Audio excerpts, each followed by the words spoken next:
सोचिए आप बैंक जाते हैं लोन मांगने के लिए। बैंक आपसे 50 तरह के डॉक्यूमेंट्स मांगता है, गारंटी मांगता है और महीनों चक्कर लगवाता है। लेकिन क्या हो अगर मैं आपसे कहूं कि एक शख्स ऐसा था जिसके इशारे पर देश के सबसे बड़े सरकारी बैंकों में से एक पंजाब नेशनल बैंक ने बिना किसी गारंटी के हजारों करोड़ रुपए लुटा दिए, और वो भी एक बार नहीं बार बार।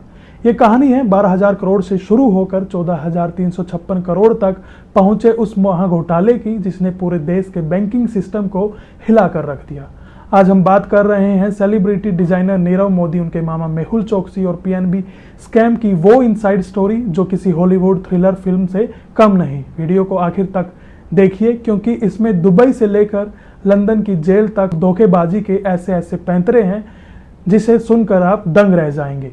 कहानी की शुरुआत होती है मुंबई के फोर्ट इलाके में मौजूद पीएनबी की ब्रैडी हाउस ब्रांच से। साल था 2018 का शुरुआती महीना।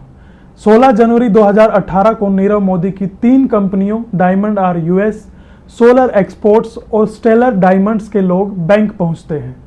वो कहते हैं हमें विदेशों से सामान मंगवाना है और आप हमारे लिए लेटर ऑफ अंडरटेकिंग यानी LOU जारी कर दो। अब जो लोग नहीं जानते उन्हें आसान भाषा में बता दूं, LOU एक तरह की बैंक की गारंटी होती है। अगर पीएनबी ने नीरव मोदी के लिए LOU जारी किया तो इसका मतलब है पीएनबी विदेशी बैंकों से कह रहा है कि तुम नीरव मोदी को पैसा दे दो, अगर ये नहीं चुकाएगा तो इसके पैसे हम चुकाएंगे।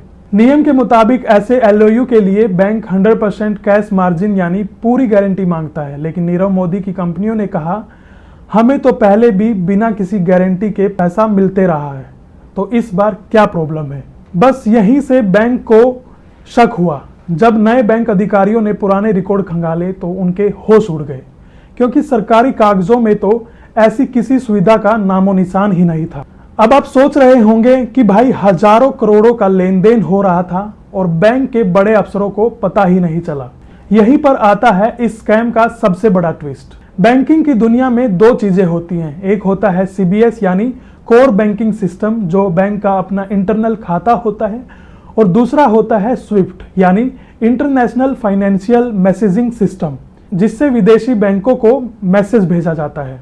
नीरव मोदी और उनके मामा मेहुल चोकसी ने पीएनबी के कुछ भ्रष्ट कर्मचारियों के साथ मिलकर साठगांठ कर ली थी। इनमें सबसे मुख्य नाम था गोकुल सेठी का, जो पीएनबी के रिटायर्ड डिप्टी मैनेजर थे। इन लोगों ने चुपके से स्विफ्ट सिस्टम का इस्तेमाल करके विदेशी बैंकों को जैसे इलाहाबाद बैंक, एक्सिस बैंक और यूनियन बैंक ऑफ इंडिया की ओवरसीज ब्रांचों को फर्जी LOU भेज दिए, और चालाकी से इस लेन देन को पीएनबी के अपने मुख्य कोर बैंकिंग सिस्टम यानी CBS में दर्ज ही नहीं किया, यानी बैंक के सिस्टम को पूरी तरह से बाईपास कर दिया।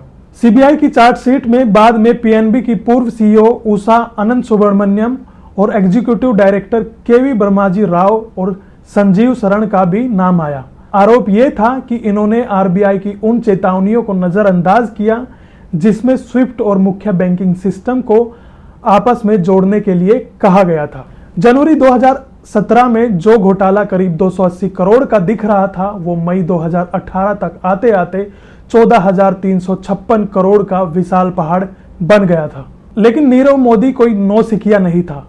जैसे ही उसे भनक लगी कि ये जाल अब खुलने वाला है, वो साल 2018 की शुरुआत में ही अपनी पत्नी अमी मोदी, भाई निशाल मोदी और मामा मेहुल चोकसी के साथ इंडिया छोड़कर रफू चक्कर हो गया। घोटाला जनता के सामने आने से ठीक पहले इसके बाद शुरू हुआ चूहे बिल्ली का खेल। फरवरी 2018 से ही नीरव मोदी इंटरपोल की वांटेड लिस्ट में आ गया था।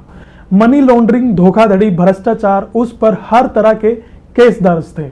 भारत सरकार की रिक्वेस्ट पर ईडी ने कार्रवाई करते हुए नीरव मोदी पर 692.90 करोड़ की संपत्ति जब्त की और इसके साथ साथ उसको आधिकारिक तौर पर भगोड़ा घोषित कर दिया। लेकिन नीरव मोदी छिपा कहां था? वो लंदन में बड़ी ही ठाट बाट से रह रहा था और कथित तौर पर फर्जी पासपोर्ट पर घूम रहा था। पर कहते हैं ना कि कानून के हाथ लंबे होते हैं और कभी कभी किस्मत भी दगा दे जाती है। मार्च 2019 में लंदन के एक बैंक में एक क्लर्क ने नीरव मोदी को पहचान लिया और तुरंत पुलिस को फोन कर दिया। 19 मार्च 2019 को ब्रिटिश अथॉरिटीज ने उसे सेंट्रल लंदन से गिरफ्तार कर लिया, गिरफ्तारी के बाद नीरव मोदी ने लंदन की वांड्समर्थ जेल से बाहर आने के लिए एक के बाद एक बार बार जमानत की अर्जी डाली, लेकिन ब्रिटिश कोर्ट ने हर बार उसे खारिज कर दिया क्योंकि वो एक फ्लाइट रिस्क था, यानी उसके भागने का खतरा बहुत ज्यादा था। और कोर्ट की इस सख्ती की एक बहुत बड़ी वजह थी। कोर्ट रूम में यह खुलासा हुआ कि नीरव मोदी ने भारत में एक मुख्य गवाह को जान से मारने की धमकी दी थी और दूसरे को रिश्वत देने की भी कोशिश की थी। यही नहीं, सीबीआई की एडिशनल चार्जशीट में सामने आया कि नीरव मोदी और उसके सौतेले भाई नेहल मोदी ने अपने 9 कर्मचारियों को उनकी मर्जी के खिलाफ जबरन इजिप्ट भेज दिया था। वहां उन्हें डराया धमकाया गया और फर्जी कंपनियों को मालिक बनने के लिए डॉक्यूमेंट्स पर साइन करवाए गए ताकि उसका असली मास्टरमाइंड बच सके। लेकिन एजेंसियां रुकने वाली नहीं थी। जून 2019 में स्विट्जरलैंड की अथॉरिटीज ने नीरव मोदी और उसकी बहन पूर्वी मेहता के खातों से 283 करोड़ रुपए फ्रीज कर दिए। अगले ही महीने सिंगापुर हाई कोर्ट ने भी इनके खातों से 44 करोड़ रुपए फ्रीज कर दिए। उधर नीरव का भाई नेहल मोदी भी पीछे नहीं था। उस पर आरोप लगा कि घोटाला खुलने के बाद उसने दुबई से $6 मिलियन के हीरे, 50 किलो सोना और मोबाइल सर्वर जैसे डिजिटल सबूत नष्ट कर दिए। इंटरपोल ने उसके खिलाफ भी रेड कॉर्नर नोटिस जारी किया। साल 2020 आते आते नीरव मोदी का पूरा साम्राज्य ताश की तरह बिखर चुका था। मार्च 2020 में ईडी ने नीरव मोदी की 72 लग्जरी चीजों की नीलामी की, जिससे 2.29 करोड़ वसूल हुए। इसके बाद जून 2020 में कोर्ट ने नीरव मोदी की 1400 करोड़ रुपए की संपत्ति को पूरी तरह से जब्त कर लिया। अब आप सोच रहे होंगे कि इस पूरे खेल में मामा मेहुल चोकसी कहां थे? तो भाई मामा जी एंटीगुआ और बारबुडा नाम के एक छोटे से द्वीपीय देश में जाकर बैठ गए और वहां की नागरिकता भी ले ली। वहां के प्रधानमंत्री गैस्टन ब्राउन ने तो चोकसी को खुलेआम क्रूक यानी महाठग कह दिया था और कहा था कि इसे भारत वापस भेजा जाना चाहिए। हालांकि चोकसी कोर्ट में ये दलील देता रहा कि वो इलाज कराने आया है, भागकर नहीं।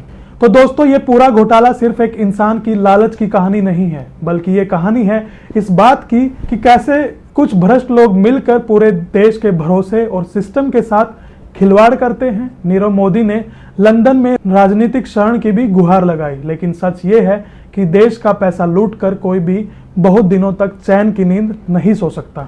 आपको क्या लगता है, क्या भारत सरकार नीरव मोदी और मेहुल चोकसी को जल्द से जल्द भारत लाकर सलाखों के पीछे सजा दिला पाएगी? अपनी राय कमेंट बॉक्स में जरूर लिखिएगा। अगर आपको ये वीडियो इंफॉर्मेटिव और दिलचस्प लगी हो तो इसे लाइक करो, दोस्तों के साथ शेयर करो और हमारे चैनल को सब्सक्राइब करना ना भूलें।